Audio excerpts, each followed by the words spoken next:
Welcome everyone to our 6th virtual information session. Thank you so much for joining us today.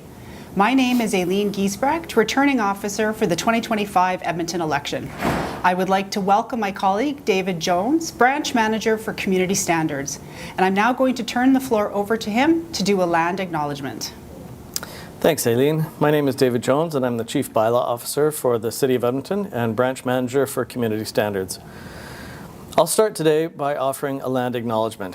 We meet on the traditional land of Treaty 6 territory and the Métis homeland, and I'd like to acknowledge the diverse Indigenous peoples whose ancestors' footsteps have marked this territory for centuries, such as Cree, Dene, Saulteaux, Blackfoot, Nakota Sioux, as well as Métis and Inuit, and now settlers from around the world. Through listening and learning, Edmonton Elections is working to deliver an election for Indigenous peoples and settlers from around the world who continue to be welcomed here and who call Edmonton home. Thank you very much, David. Before we dive into campaigning and all things election signs, I want to let everybody know that this presentation will be available on the Edmonton Elections website in the next day or so. There's a lot of great information on our website, so if you haven't had a chance yet, please do head over to edmonton.ca/elections. So here's what you can expect to hear this session. We're going to start with some information on Edmonton elections. Then we're going to move on to explain some campaigning do's and don'ts. And David is going to spend the majority of the time talking us through campaign signage. I'm then going to wrap up with explaining the requirements for campaigning in multi-unit housing. And again, we're always here to answer a few questions. So if you have questions about today's session, please email them to elections@edmonton.ca. Edmonton Elections is a non-partisan entity with the Office of the City Clerk. Edmonton Elections plans and runs the election for the mayor and 12 councillor races for the City of Edmonton, as well as the election of 9 trustees for the Edmonton Public School Board and 7 trustees for the Edmonton Catholic Separate School Division. Now on to our topic for today, all things campaigning. So there are some very basic rules I want to share with you about campaigning. When you're working on designing your materials for campaigning are not allowed to look like they have been prepared by the City of Edmonton. You're not able to use any of the City of Edmonton branding or Edmonton election branding, and specifically this means not using the City Council crest, the blue square City of Edmonton logo, or the logo prepared by Edmonton Elections. You are permitted to advertise on private property with the permission of the resident or the property owner, and you're also permitted to advertise on public property starting on September 8th, but there's some rules and David's going to cover what those look like. So similar to signage, there are restrictions about campaigning in public spaces. You are not permitted to campaign in any facility booked or maintained by the City of Edmonton. This includes very specifically City Hall, all fields, parks, and recreation centers. This also includes all schools where both the public and Catholic school boards have prohibited campaigning. Also, a friendly reminder that you're not permitted to campaign at voting stations, and that includes advance voting, which is October 7th to 11th, or on election day, which is October 20th. So this includes signage and no campaign materials on display. So enough for me, and over to David to talk a bit more about signs. Thanks, Aileen. Signage is obviously one of the biggest parts of election campaigning, so I'll go into a fair bit of detail in these next few slides. Placement of election signage is overseen by Community Standards, not Edmonton Elections, and must adhere to the city's terms and conditions. That's why I'm here today. The City of Edmonton website, and there's a link on this slide deck when it gets published, has a lot of information on it about all of the ins and outs of signage. So Community Standards peace officers are in charge of enforcement and have the right to remove signs and can issue fines at their discretion. Campaign signs also fall under what's called vicarious liability. So a candidate is responsible for proper placement of their signs, and it also means that candidates will be the ones held accountable for their signs if they're improperly placed. Election signs are allowed on private property. You need permission to place the signage, and it must be safe and it must follow all bylaws. The bulk of what I'll be talking about today is signage on road right-of-ways. Provincial legislation allows campaign signs on right-of-ways starting September 8th which is the first Monday after Labor Day. You have 3 days after Election Day to remove signs. Road right-of-ways are anywhere the public is typically allowed to drive or park. This includes grassed boulevards near roads, alleys, sidewalks, or bridges. While I told you broadly where a sign can go, here's where a sign can't go. This is mostly for safety concerns or to not interfere with the places that Aileen mentioned, parks or other city facilities. So signs are not allowed to be on medians, traffic islands, or in traffic circles. Those signs must be 15 meters, at least 15 meters away from an intersection, and must be at least 2 meters from the face of a curb. They also must be 30 meters from a transit facility. On highway structures, they cannot go on bridges, guardrails, or retaining walls, and signs are not allowed in parks, in a bus, on an LRT vehicle, or in a transit station property, and they're also not allowed at any city-owned and run facilities such as City Hall or rec centers. So in this example, you can see 111th Avenue. The green line is the area where candidates and their teams are allowed to put up election signs. Signs can be placed on the opposite side of the nearest sidewalk furthest from the curb face. Road right-of-ways are a part of the roadway that is not commonly used by pedestrians. So if you think like boulevards, and they have to be at least 2 meters away from the curb or the edge of the roadway. So in this example, signs could not be placed on either median in between the roadways themselves. And I'll give you a little bit more about the actual signage. Signs can be a maximum of 60 centimeters wide, but notably, they also can't be more than 1 meter high from the ground. All signs must be staked firmly and securely.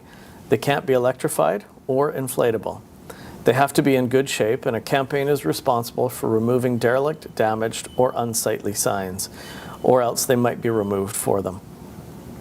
As I mentioned previously, community standards peace officers have the authority to remove signs from public spaces. They can also issue fines at their discretion, and there are 2 basic fines. The first is a $250 standard fine for not adhering to the signage rules, and there's also a $500 fine for more dangerous violations, such as resembling or obstructing traffic control devices, creating safety hazards, or damaging public property. If you have your signs removed, you can pick them up by appointment at the city's sign seizure lot. So those are some of the basics. Again, check out the website, the City of Edmonton website, and I'll hand it back to you, Aileen. Thank you very much, David. So now we're going to go on to the final part of our presentation, talking about campaigning in condominiums, apartment buildings, or mobile home parks. So door knocking is a basic part of campaigning. However, it does become a bit trickier in some of these types of facilities. So there's just some rules I'd like to quickly walk through.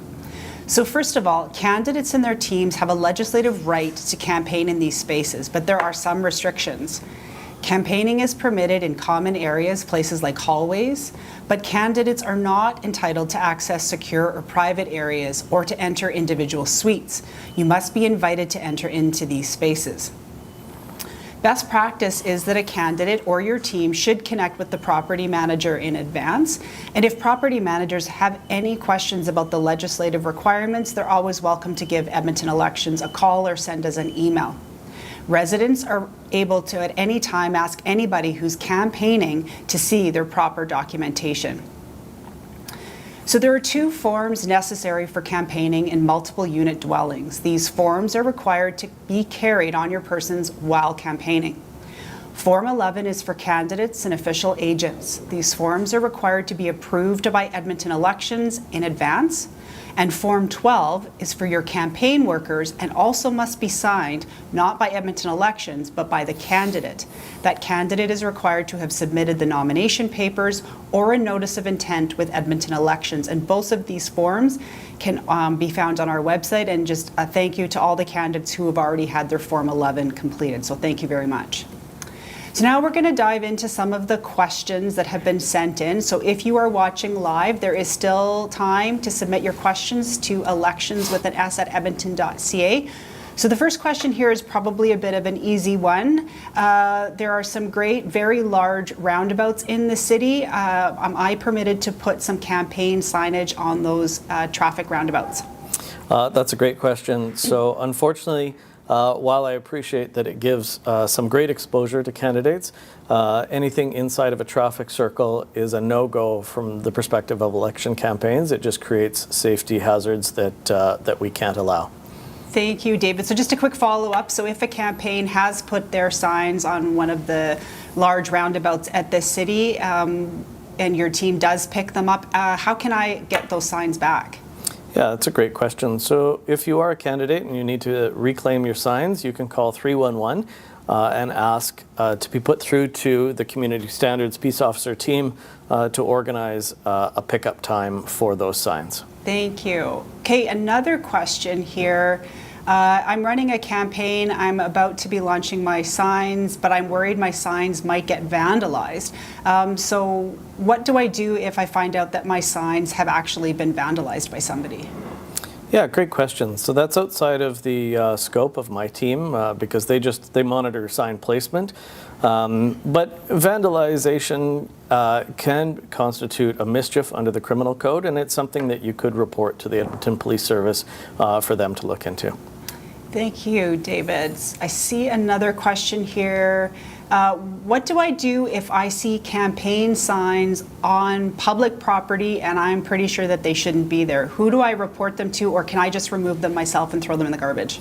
So I wouldn't suggest removing them yourself. That's somewhere where you can call 311, report the sign location and the concerns that you have, and my team will go out and take a look at it, assess it as appropriate, and remove them if that's what's needed. Okay, thank you. So I have a question for you now, Aileen. Get to put you on the hot spot. What if I don't get permission from a landlord? Can I still go into an apartment or condominium? Great question. So again, as I mentioned, it is a legislative right for candidates and their campaigns to campaign within multi-family dwellings. You are required to have Form 11 completed by yourself and have Edmonton Elections sign it in advance, and your election workers do need to have a Form 12 signed by yourself. Again, these forms should be completed in advance. If you do run into any issues, please recommend that the landlord or the property manager reach out to Edmonton Elections, and we're happy to discuss any concerns with them. But again, it is a legislative right. So again, just get your forms off the website, complete them, and have them ready to be shown to any property managers. Thanks, Aileen. Thank you. Okay, so I think that looks like that's about all the time we have for today's session. Just before we go, I do want to point out some important upcoming dates. As we discussed in the presentation, campaign signs may be placed on road right-of-ways starting on Monday, September 8th. The nomination day is September 22nd at noon, after which nominations will be finalized and special ballots, or mail-in ballots as we call them, will be printed and will begin to be sent out. We will also be sending out voter information cards to everybody who's on the voter registry. If you did miss the deadline that we had for August 15th, not to worry. You were able to register if you're not already on the list when you come to an advanced vote or to vote on election day. You can also vote when you can also register when you request your mail-in or special ballot. Another important new date for everybody is legislation has changed, and September 30th is a new requirement for all candidates, parties, and third-party advertisers to submit an interim campaign finance disclosure to Edmonton Elections. This disclosure covers the period from January 2025 to the end of July. It is the last campaign disclosure before Election Day. As always, we really do appreciate when these forms are filled out in advance and are clearly legible. If you do have any questions, reach out to the team. We're happy to answer any questions you might have. As always, there are multiple ways to stay connected with Edmonton Elections. So please follow Edmonton Elections social media channels. You can see them on the screen here. Always visit the website. I've mentioned that quite a few times throughout the presentation. And again, we're always happy to take any questions at elections@edmonton.ca. And lastly, please do sign up for our Edmonton Elections EU newsletter for regular updates. Click on the link to subscribe. And with that, thank you to everybody, and a special thank you to my colleague David for joining us today. Thank you so much. Bye-bye.